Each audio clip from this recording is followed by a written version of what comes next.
So I'm heading out to do a little work on my sister's house. She just sold it and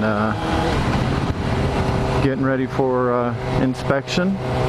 First time using the microphone, so bear with me. It's only my second bike. I had bought a brand new 2001 GSXR 600. It was yellow and black. Got it off the showroom floor. Beautiful bike. Rode it for a few years and ended up selling it. I had my second born coming along and it was time to park the bike for a little while, but they're getting bigger, and of course I naturally gravitated it back towards the bike I originally fell in love with and found a 2002 GSXR 600. It's the blue and white. Picked it up for a pretty good deal, and you know, had to tinker, do a little work on it, get it back to spec riding position.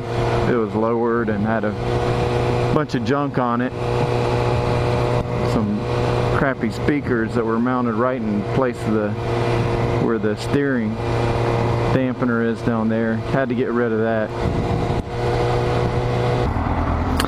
I guess today I just wanted to talk about an experience I had while buying this bike, my GSXR 600 2002. I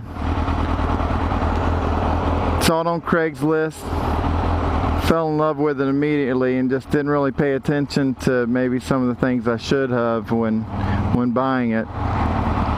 Yeah, didn't really know about all the work I would have to do to it. Had a leak by the oil pan.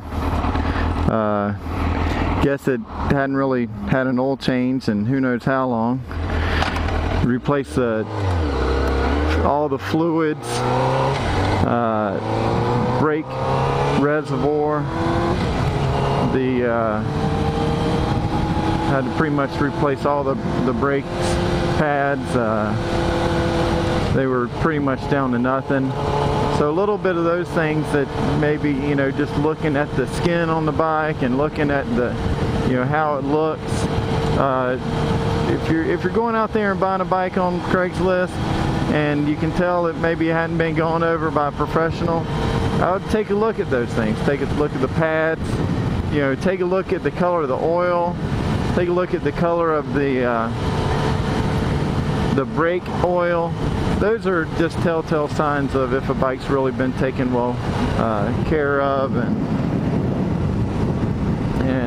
then you can kind of get into, you know, the next stage and making sure you can do a test ride on the bike. If there's any issues with maybe the chain slips over the rear sprocket or something like that, any slip in the transmission, anything like that. Listen for any whines that you can hear from the transmission. Try to keep your visor open so you can hear little ticks or, you know, maybe some valves sticking. A lot of little things like that you want to look for when buying a used bike. A lot of people, they get into motorcycles and buy it and don't really take care of it like they maybe with their car, you know, with the you know, the little sticker on your windshield that says, hey, change the oil at this time. You know, they may not be doing that, and they just say, hey, I got a bike, and they ride it and ride it and ride it and ride it and ride it until they get tired of it, and then it sits and everything breaks down and, you know, not really well taken care of. So just a couple things that I came across when I was on my search, and I just fell in love with the bike, like I said, and didn't really look at the details, and it cost me a few $100s in the long run that maybe you don't have the money for. You know, you go out and you got a budget on a bike that you want to buy, and you buy it, and then all of a sudden you got to spend all this extra money on all these little things. You know, if you want to buy a bike as a, you know, as an investment and maybe do some work on it, that's not really the business you want to be in, you know. Older bikes, they kind of price themselves down to a category, and Some bikes may be in better shape than others, but if it's a certain year like this one, I mean, it's 2015 now. This is a 2002. You know, this thing's over 13 years old. So bikes pretty much are in that bracket of how old they are, you know, and if it's in great condition or if it's in really poor condition, they're only a couple $100s apart. So you're not really going to make a whole lot of money by fixing up a bike. You know, I had to put brand new tires on this. Got the CT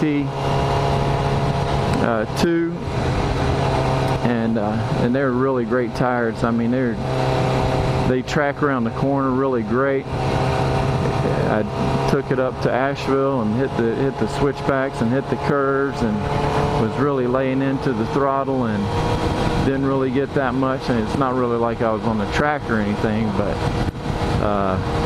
you know, it held tight. Loved it. But it was on that trip that I realized that my front end up here pretty much sucked. I was riding on the bottom, and luckily my buddy that I was riding with, he has a friend that has a shop, and he does a bunch of suspension work for people from all over the country. They send you know, their shocks, and they send their forks and everything to him, and he sets them up. And so he was nice enough just to at least change out the oil in there and make sure that everything looked good, nothing was deteriorated. And as far as the forks themselves, they were in good shape, but he said when they poured that oil out, it was like water, and it smelled like hell, and it looked like it was a stock shock oil from the factory. Well, that's 20,000 miles of bouncing around, and 13 years of oil just sitting there deteriorating. So I suggest, you know, at least getting that done every other season, you know, changing out that shock oil. It cuts down on the pain in your neck, the bouncing. You know, when that thing's not running right, it can really be a pain in the neck, pun intended. So make sure you get that done. Luckily was a freebie.